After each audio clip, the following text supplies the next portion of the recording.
It's almost San Valentino, it's almost Valentine's Day.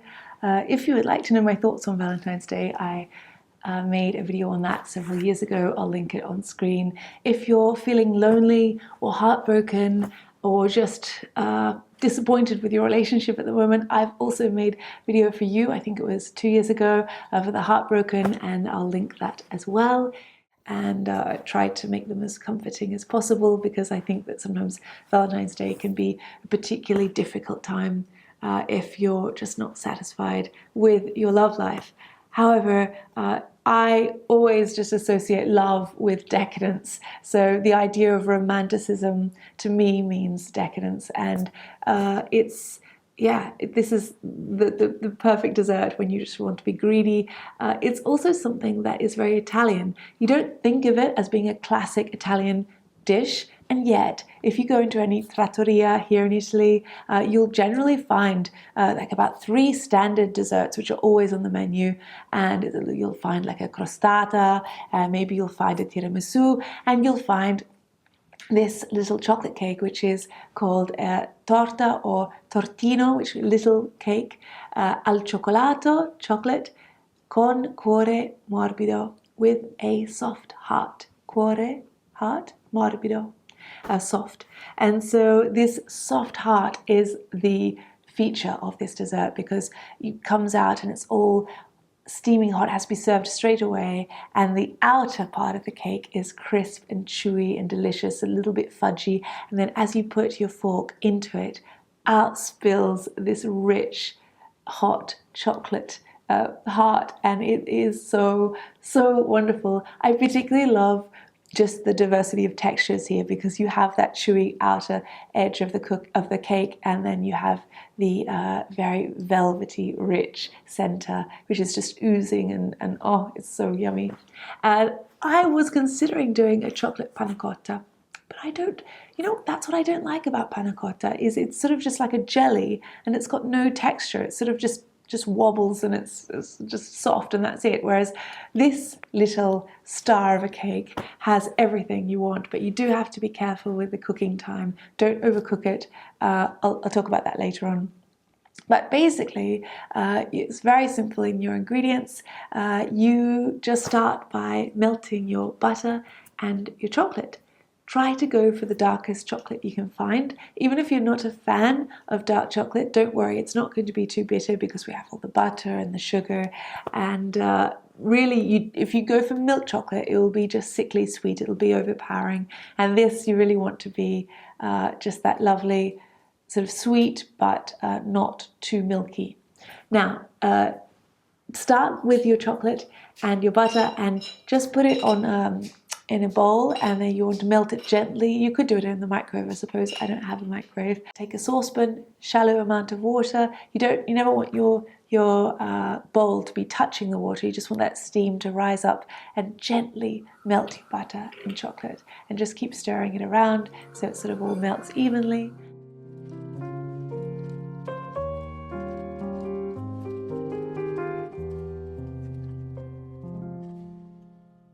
When it is done, you can take it off the heat and just put in our sugar. I like to just put in the sugar and some vanilla and just stir that all in. And then we just leave that to cool a little. It doesn't need to be completely cool, but just before we add in the eggs, it's best to just leave it. And while you're waiting for it to cool down, you can prepare the dishes that you're going to put the batter in. Now, for this, you could get those little disposable, I'll try and put a photo on screen. A lot of restaurants use these, in Italy use these little disposable, like a little muffin shaped, a cupcake shaped aluminium. But if you've made cupcakes before, or muffins, or a deep muffin, you want a big muffin pan, then you could easily do it in that, and it's quite, you may not have, for example, I don't have those aluminium cupcake little tins, so I just use muffin pan. But try to use large muffin pans because you want enough height with the little cake so that it can have that little oozing heart, but then around it you've got enough cake for it to be able to cook on the outside as well. I also have little individual size cake, springform cake pans. I'm just doing one of them in that. It's a little bit bigger. It's probably about the size of 2 muffins, I would say. Now you just crack in the eggs and whisk them in one at a time.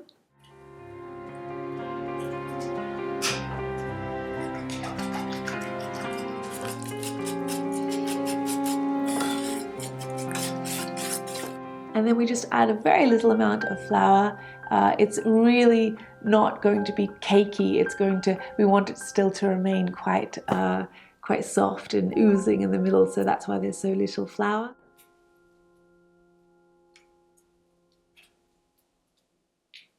For this, I'm making a large portion. You could halve the quantities if you just want to make it for 2 people. I'm making it for 4 and then some, because my parents, who have been happily married for over 40 years, I'm serving them as well as my husband. So if you were making this for a little gathering or a dinner party even, this would be the right amount. If you would like to make it just for 2 people or just for 1, you could halve the recipe, the ingredients. Okay, at this point I like to put my cake tins in the freezer so that they're just ready to go and I don't have to think about them until we're ready to eat, because clearly with this Cuore Morbido we need it to be hot and oozing out, so we want to bake them at the last minute. So basically just preheat your oven before dinner, so while you're sitting down to dinner the oven's getting nice and hot to about 200 degrees Celsius, and then when your date gathering finished eating the main meal, the main course, then you can pop the cakes in, and you just want to keep an eye on them because we really want to keep that soft center. The way to tell is, if you shake them and the whole thing is wobbling around like a jelly, no, it's not. It needs a bit more in the oven, but you should see that there's a little bit of a ring around the outside that is cooked, and then the very center they'll just be like the size of a coin. It will sort of be very soft still, a little bit of a skin on top, but quite soft, and at that point you can take it out. They should come out quite easily because we've greased them and floured them with the cacao powder, and then you just want to sort of put them upside down onto a plate and serve with a scoop of ice cream or cream or some fresh berries perhaps. That would be lovely. And yeah, it's a very easy little dessert. The only thing you have to worry about is making sure you cook them at the last moment.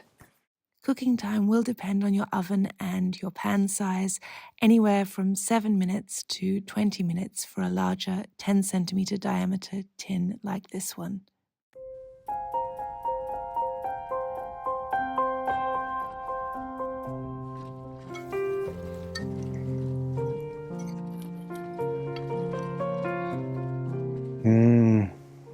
Delicious. Com'è? Buonissimo. Buono davvero. Sì? Mangia, mangia.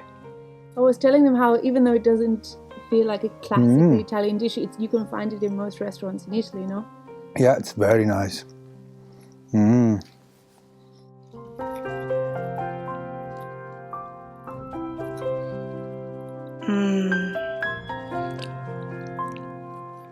And the good news is there's 4 more. Yeah!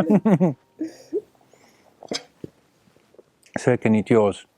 Yes, well, this is our practice San Valentino, no? Okay, so you're doing more for San Valentino? Yes. Amazing. We will need also something to drink with it.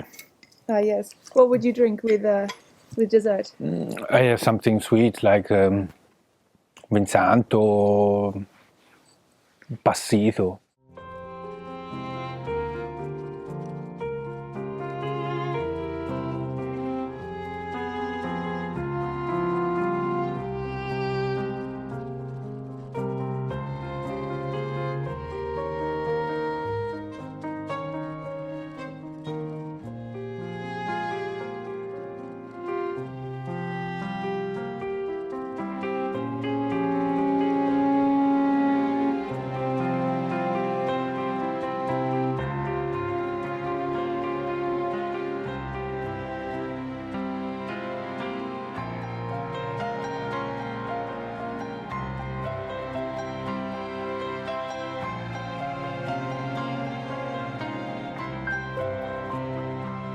Thank you. All these names that you see, in fact I should stand here so that they can go on the dark of the wall behind me.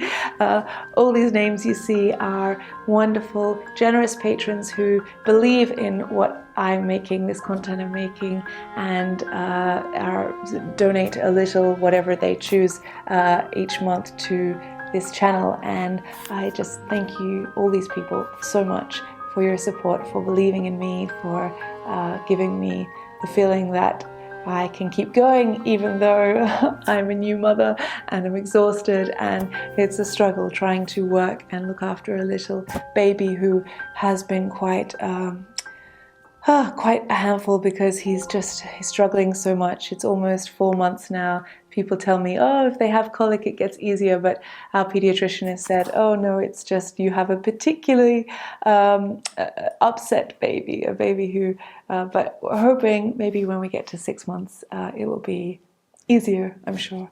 Thank you if you have subscribed, because you click that little subscription button and the bell, and it really helps me. But also, so many of you say to me, I know so many of you write or leave comments, oh, I haven't seen you in a while, or you're asking me when I'm going to update you on certain things, but I've already posted and you've missed my videos somehow. I don't know, somehow you've not known that I've published a video each week. And so by subscribing and clicking the little bell, you just get a little notification when I post or publish. I don't think you get anything more than that.